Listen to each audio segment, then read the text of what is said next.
শিখ ধর্মের প্রবর্তক গুরু নানক দেবের জন্মবার্ষিকী উপলক্ষে উৎসবে মুখর ভারতের অমৃতসরের স্বর্ণমন্দির।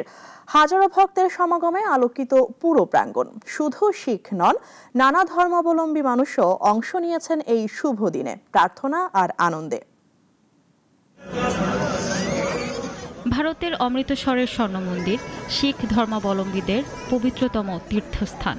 শিখ ধর্মের প্রতিষ্ঠাতা গুরু নানক দেবের জন্মবার্ষিকী উদযাপনে সেখানে ভক্তদের ভিড় জমেছে। তাই আলোকসজ্জায় ঝলমল করছে মন্দির প্রাঙ্গণ। পবিত্র সরোবরে স্নান করে প্রার্থনা করছেন হাজারো মানুষ। ভক্তিমগ্ন প্রার্থনায় মুখর চারপাশ। মন্দির চত্বরে ভক্তরা লাইনে দাঁড়িয়ে প্রণাম জানাচ্ছেন। শিখ পুরোহিতরা ভক্তিমূলক গান গাইছেন। মন্দিরের অভ্যন্তর সুন্দর সাজে সজ্জিত। ভক্তদের মাঝে মিষ্টি বিতরণ করা হচ্ছে। অনেকেই শিখ ধর্মগ্রন্থ পাঠ করেন, কেউ আবার প্রদীপ জ্বালিয়ে শান্তি ও কল্যাণের প্রার্থনা করেন। এক ভক্ত নবজিৎ কৌর বলেন, গুরু নানক দেব শুধু শিখদের গুরু নন, তিনি সব ধর্মের মানুষের শিক্ষক। তার শিক্ষা হিন্দু মুসলিম সবাইকেই এক করে। স্বর্ণমন্দির ছাড়াও দিল্লি, চণ্ডীগড় সহ ভারতের বিভিন্ন প্রান্তের গুরুদুয়ারাগুলোতেও চলছে উৎসবের আমেজ।